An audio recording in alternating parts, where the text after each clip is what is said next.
So for my number, like the fifth thing on my list, I don't know if I'm going in like ascending or descending order, but I say one of the major ones in my top five, of course, is that I was driven by a fear of failure rather than trying to succeed at things.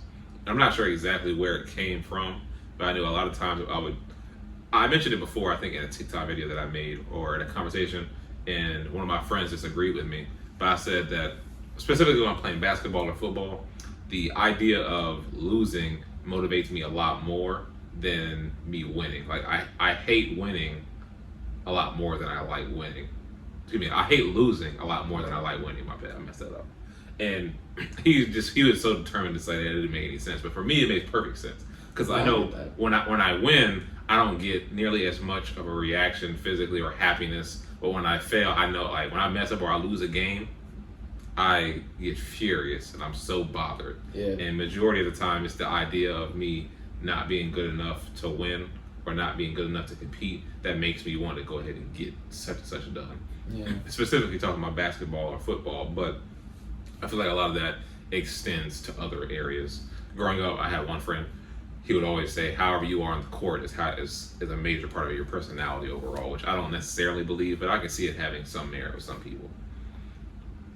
So, I would say that was definitely in my top five of things because in that, the fear of failure or this fear in itself can cause you to not do things. Yeah.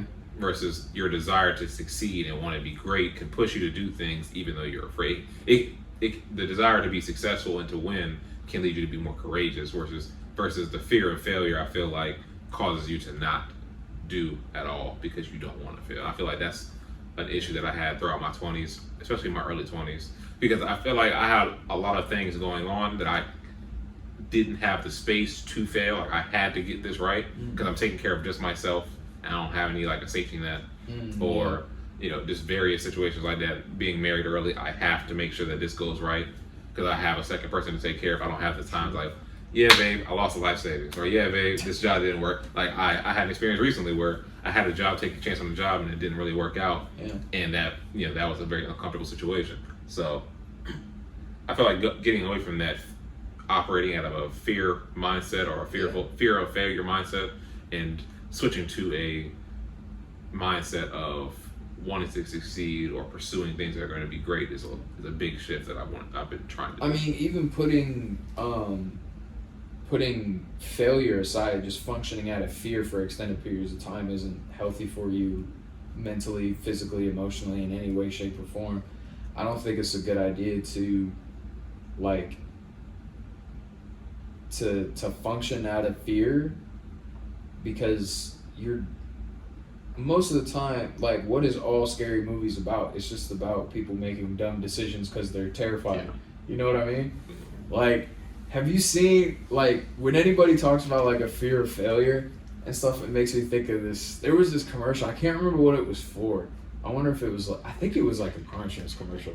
But it was, like, these group of kids, and it was, like, they were making fun of, like, the whole, like, axe murderer, like, the classic kind of horror. Or the Geico commercial, they was, like, in the shed. Yes, yeah. And she was like, why can't we just get in the running car? Yeah. And they're like, are you crazy? I'm like, that's what living in a life, like, where you're just motivated by fear, because that's just, I feel like I've spent most of my life doing the same thing. And then, like, anybody that talks to me of just, like, in a positive light, it's just like, why can't you get in the running car? Which makes the most sense, and I'm like, are you crazy? That makes no sense. I need to do everything out of fear. And to a point of basketball, something that I noticed, I don't do this anymore, but I did this for a long time, was I would go into every game with the goal of not to win, but my verbatim every time in my head would go, we're not going to lose because of me. That was my thing. And then especially, like, if the other team had, like, game point, oh, man, that's all I would think of. I'm like, it's just not going to be on me. It's not going to be on me. It's not going to be on me. And then most of the time, if I'm thinking that way, it ends up being it because you're so in your own head. And that's another thing is that fear controls your perception of things. So you're not thinking in the right headspace to begin with. You know what I mean? And the failures that you can be so afraid of aren't even real half of the time. Like, I mean, some of them, like, you know, are definitely, like, understandable, but when you start having that fear of it, those failures are usually not realistic, at least. Yeah, I feel what you're saying. I think that when you start putting that word fear in there, it starts to drag it out to become much more of a monster than what it really is. Yeah. And I've seen, because I definitely have had failures, even though I've had the fear of trying to avoid things and trying to get things right. I've still, even if you want to take out the word failure and not look at it as that very dead end type of thing, I still feel like I've messed up in certain areas. Yeah. And to this day, I'm not homeless, divorced, poor, or dead. So overall, you know, even the failures or the different mistakes that I made haven't gone too detrimental to my life.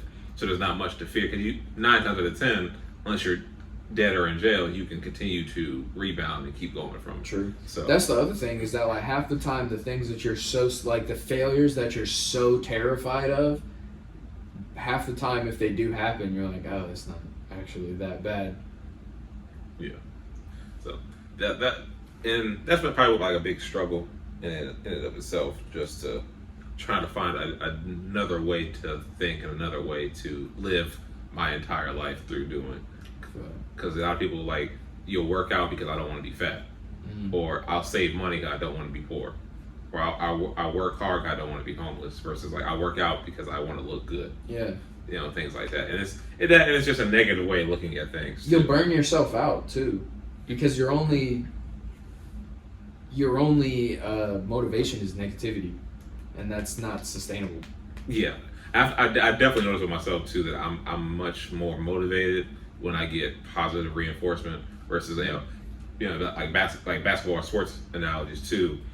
When I have teammates or whomever that's like instilling confidence or whatever it is I'm doing, I feel a lot more comfortable, and then I start doing it really well. Oh God, yeah. Like my opponents doing that doesn't really affect me, but if it's my teammates and people around me, if they're being negative towards me, then it really kind of kills all kinds of momentum. Yep.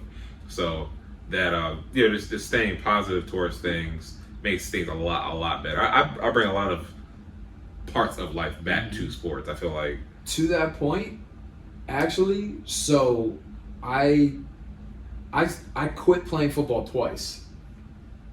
The first time was because I had a horrific injury, and I was like, I'm done. Did you get concussed or something? And like then, oh God, no! If I had just gotten concussed, I would have definitely kept playing. No, I like completely destroyed my shoulder. Oh, okay. I broke my collarbone, tore a bunch of muscles. The bone was poking out. Like, it was a whole thing. Oh, through the skin? Yeah. Ooh. It was really bad. So I quit playing for that, which was a fair reason. And then when I finally got the confidence to try playing again, I will never forget this for as long as I live. Like, it was a chill, like, it wasn't even like a serious thing. But we're out there playing, and obviously it's my first time playing since I had the injury, and it's been years, so I'm nervous. Yeah. I go out there and I'm playing like I'm nervous. So I don't even remember what it was. I don't remember if I dropped the pass or I just like wasn't running my route right or something like that. But the guy who was our QB says it as a joke. He's just like, oh, I'm gonna kill Devin. And everybody's laughing, and I was like, I left that day and I was like, I'm not playing again. And I didn't play. I didn't play for a longer period of time from that than the injury. Because that fear of making somebody else think that, oh man, that keeps me from it all the time. That'll keep me from doing anything. How old was you when that happened? I'm trying to think. So collarbone break, I was like in middle school. And so I was probably maybe 15-ish when that happened, maybe younger. Mm-hmm. Yeah. But I finally faced my fears, and then it's been like 10 years, and I went out and I played two-hand touch with the guys the other day, and I scored a touchdown, so I was like, all right.